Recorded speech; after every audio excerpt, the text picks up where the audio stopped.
Trojan family, what's up, man? USCJ here. It's the top of the morning. Listen, I hope everybody is getting ready to get up, get out, and make some things happen this morning. Listen, we got to talk about Utah versus USC and why I think this is a make or break game. I don't think it's an option. I don't think anything else is on the table. I think USC absolutely has to win this game for several different reasons. One, you guys already know, if you any type of playoff hope, when we look at it from that perspective, USC has to go in there and take care of business. Some will suggest that they have to take care of business in outstanding fashion. I don't necessarily agree with that. If we just get them by, I guess necessarily fashion would be like maybe 2 touchdowns. But if we get them by 2 touchdowns, I think that's good enough. Even if we just got past the game and then we start getting better and better throughout the year, even if it was 1 touchdown, I think that if we still beat UCLA, going to Oregon, beat them, and then going to, play Washington at home, I think USC is in good hands. I think they'll be in good shape as far as their playoff picture because you guys already know, we've seen it. Multiple outlets have already reported that USC has the toughest remaining schedule. And if we get through it, man, look, that's saying a whole lot. So look, as we look toward this game, when you look at a coach, Kyle Willingham, has been there for I think 19 seasons. This guy is an absolute beast when you're talking about just coaching, man. He's a phenomenal coach, very underrated coach, one that I think very, very highly of when you're talking about in the Pac-12 nationally as well. I think he's one of the most underrated coaches. So when we look at him, he's a outstanding game planner, and he's one of those that uses everything that he has, to his advantage. Knows how to put players in the right place, set players up for success, and I think that's going to really that's what makes him who he is. When you're talking about some guys that are once on offense, some guys that he puts on defense, it doesn't matter where he has them at. It seems like he always has success wherever he places those guys. He has an eye for that. So when we look at this matchup, we get ready to go into the numbers, and we get ready to talk about some of the players, which I think that USC absolutely has to stop. I think it's all going to start in the trenches, man. 3 weeks straight now, we face teams, whether it's Arizona, who's an extremely physical team, or whether it's Notre Dame, that's extremely physical as well. USC is once again going to hit one of these teams that has absolute power in the trenches, and I think it's going to have to start up there. We're going to have to do the same thing, I believe, that we did when you're talking about stopping the run against Notre Dame. We stopped them, held estimate under 100 yards. I think USC absolutely has to do that to have success. So we'll take a look at this when we talk about offense. Their offense, I think USC should be able to contain their offense, being that they're without Cam Rising. What does our offense need to do? And we'll go into this a little bit more real quick. But what does our offense need to do? Of course, you guys already know. I think we need to establish the run. Some say, we can't run. But I think we can run. But they just have to be the right design run plays. And then I think we're going to have to establish the run, some read options, some zones, some things like that. Of course, some screen plays. And I think we will have success. One thing I can say is this, is that Caleb Williams is very, very determined. When I looked at all the interviews for this week, I think it's going to be straight up go time with him. It's going to be on and popping. It's going to be on and cracking. And I think he's going to be locked and loaded. I think the whole team is absolutely upset right now. They hear all the stuff that's going on. So let's take a look at this information and see exactly who this year's Utah team is. Let's go. All right. So the first thing we want to talk about when you're talking about USC versus Utah, it's really the best offense in the country against one of the best defenses in the country. USC, of course, you guys already know, averaging 47.3 points per game.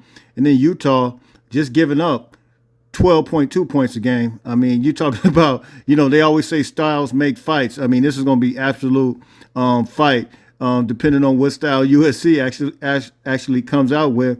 But I think Utah is giving up 278.8 yards per game.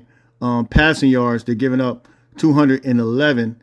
Rushing yards, 66.8.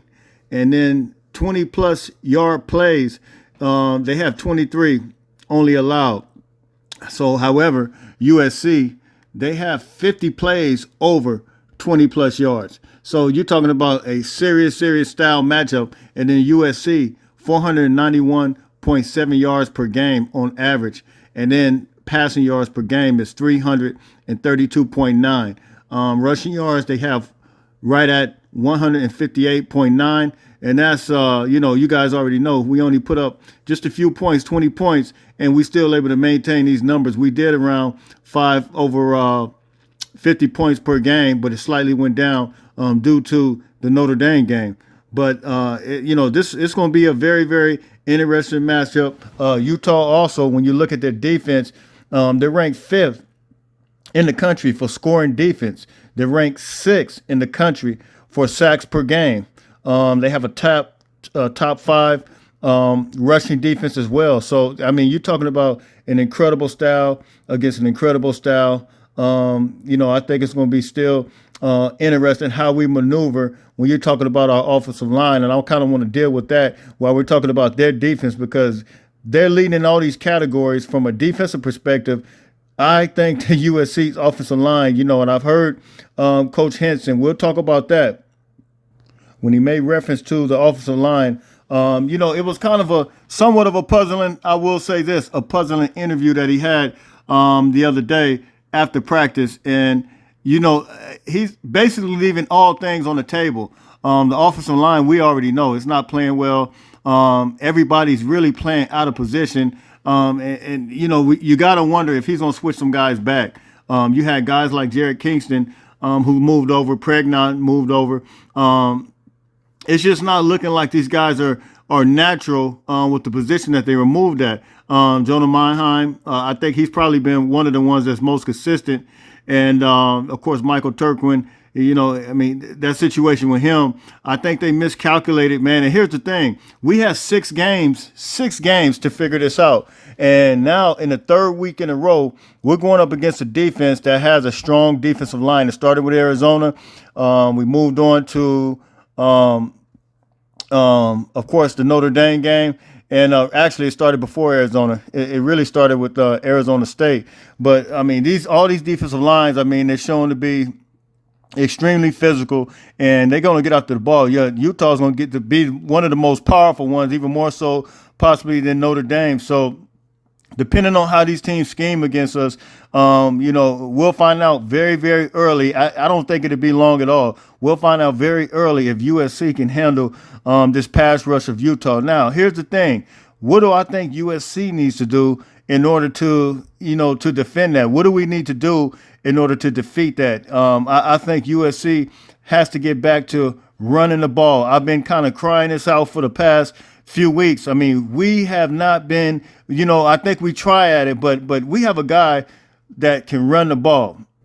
And that guy is Marshawn Lloyd. Marshawn Lloyd, I don't know how many realize this, but Marshawn Lloyd, he's averaging 7.5 yards a game, which leads all of the Power 5. I mean, you would think that we can utilize this guy. Every time he gets the ball, he is extremely, extremely explosive. And I've been saying that Marshawn Lloyd could possibly run some screen plays. I mean, some different type of angle runs. I mean, you got to be able to do that in order to slow a defensive line down. You got to keep the defensive line honest. And as that pass rush comes, the defensive line, we can easily kick out those. Some up the seam runs for Marshawn Lloyd, some draw plays. I mean, we got to be creative, and I think it's going to start with Marshawn Lloyd, who's a guy that's very, very effective in the run game and who's averaging 7.5 yards per carry.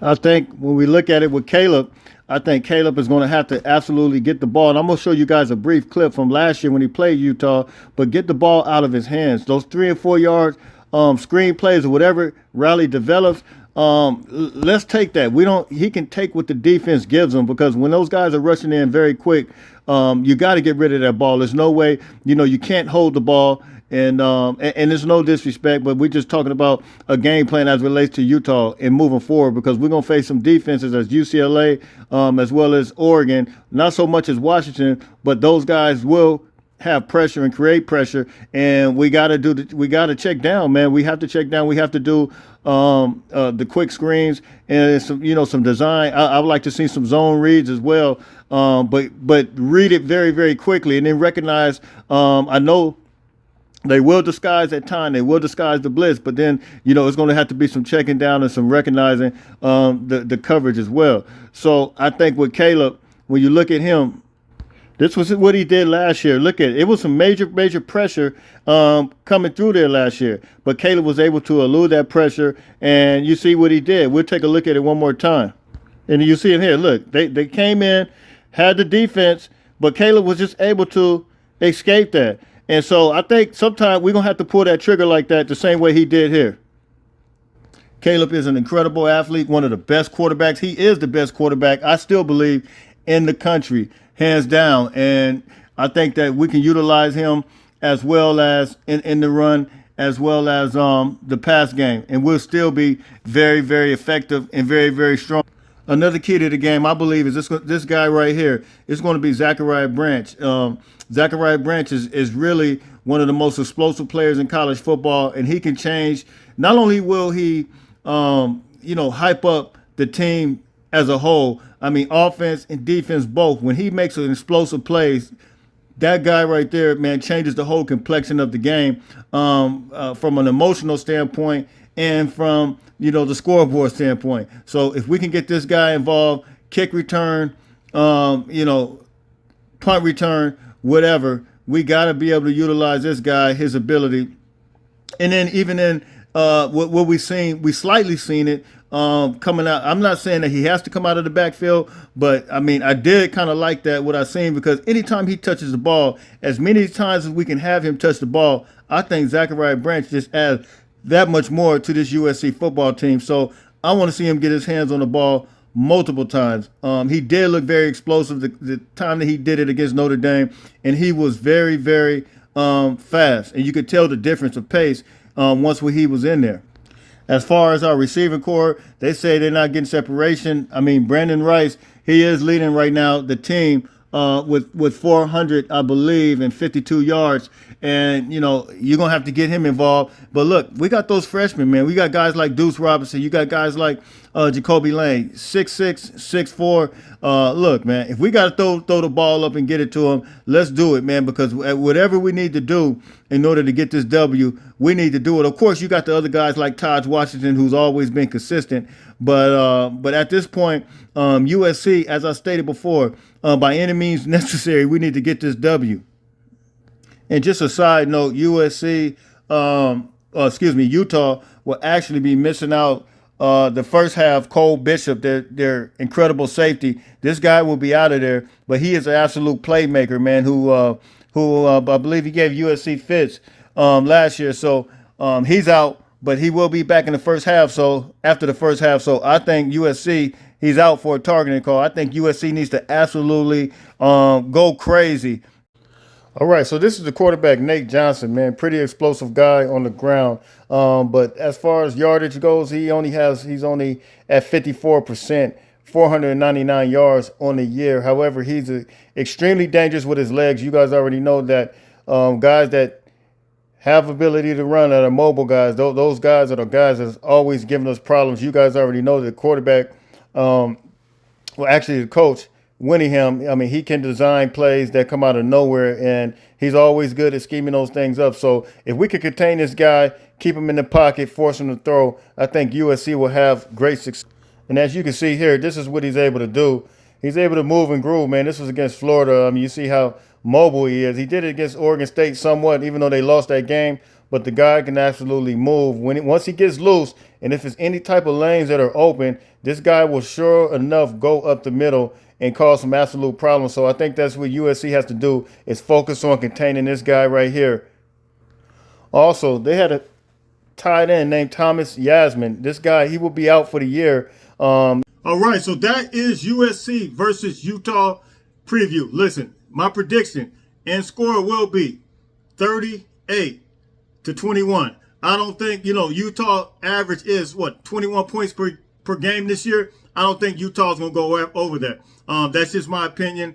They struggled on offense, And look, I think USC has stepped it up in defense against Notre Dame. And look, they have the ability to keep stepping it up and continue to step it up. As I stated before, this is a must-win situation. It's not even an option on the table. So that means, listen, everybody has to empty the tank, and it's going to be straight up go time. I believe it's a personal situation for all these guys on the team. They know the talent they got. They know the talent that surround them, and nobody wants that talent to go to waste. I mean, nobody wants to go to waste. So look, you guys hit me in the comment section. Drop those scores, predictions in here ASAP when you guys get a chance. You guys already know where you can find me. It's going to be USCJ32 on Instagram, USCJ32 on Twitter. Listen, until later on, everybody stay blessed. Fight on, fight on, fight on.